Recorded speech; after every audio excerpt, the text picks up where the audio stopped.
যাদের অন্তরে অহংকার বেশি, হিংসা বেশি, কিবির, অহংকার, হাসাদ, রিয়া যাদের অন্তরের মধ্যে বেশি, তারা বেশি বেশি কোরআন পড়বেন। মেজাজটা বড় খারাপ, কোরআন পড়বেন।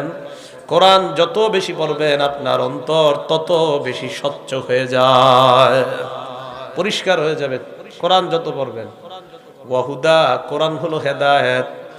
ওয়া রাহমাতুল লিল মুমিনিন, কোরআন হলো ঈমানদারদের জন্য রহমত। এই আয়াতের মাধ্যমে প্রমাণ হয় যে ঘরের মধ্যে কোরআনের তেলাওয়াত যত বেশি হয় ওই ঘরটা আল্লাহ রহমত দ্বারা পরিপূর্ণ করে দেয়। রহমা, কোরআন হলো রহমত, ঈমানদারদের জন্য কোরআন রহমত। ৯ নাম্বার, সারা দুনিয়ার ইনসান আর জিন যদি একত্রিত হয়ে যায়, সারা পৃথিবীর মানুষ এবং জিন যদি একত্রিত হওয়ার পর একজন আর একজনকে যদি সহযোগিতা করে আর বলে চলো আমরা একটা কোরআন বানাই, কোরআনের মতো একটা আয়াত বানাই।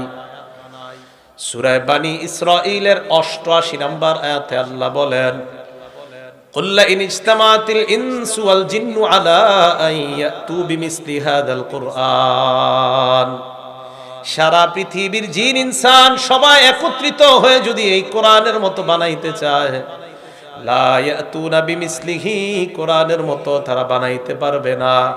ওয়ালাউ কানা বা'দুহুম লিবা'দিন যহিরা, একজন আরেকজনকে সহযোগিতা করলেও সাহায্য করলেও কোরআনের মতো বানানো সম্ভব নয়।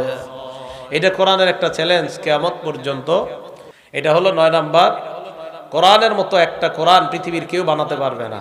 ১০ নাম্বার, সূরা হিজরের ৯ নাম্বার আয়াতে আল্লাহ বলেন, ইন্না নাহনু নাযালনা যিকরা ওয়া ইন্না লাহু লাহাফিজুন, আমি কোরআন নাজিল করলাম, এই কোরআন আমি আল্লাহ হেফাজত করব। আমি কোরআন হেফাজতের দায়িত্ব নিয়ে নিলাম। সারা পৃথিবীর কোরআনগুলা যদি জ্বালিয়ে দেওয়া হয়, সারা পৃথিবীর কোরআন যদি নস্যাৎ করে দেওয়া হয়, বেঈমানরা যদি চায় কোরআন দুনিয়াতে রাখবে না, কোনো সমস্যা নাই। আমাদের বাংলাদেশের লাখ লাখ হাফেজে কোরআন আছে, সারা দুনিয়ায় হাফেজে কোরআন, এদেরকে দাঁড় করায় দিবেন, আলহামদু থেকে শুরু করবে মিনাল জিন্নাতি ওয়ান নাস পর্যন্ত তারা শোনায়া দেয় কোরআন। এটা আল্লাহ হেফাজত করবে, এটাই সিস্টেম। এখন এই যে কোরআন আল্লাহ হেফাজত করবে, কোরআনের ব্যাপারে 10টা কথা বললাম। এখন কোরআনের ব্যাপারে 12টা ফজিলতের কথা বলবো, মন দিয়ে ফজিলত গুলা শুনবো। ১ নাম্বার, কোরআন যারা পড়ে নিয়মিত তাদেরকে আল্লাহ প্রতিদান যখন দিবে পরিপূর্ণভাবে প্রতিদান দিবে, এবং তাদের অনুগ্রহ, আল্লাহ তাদের প্রতি অনুগ্রহ দিনের পর দিন বাড়াইতেই থাকবে।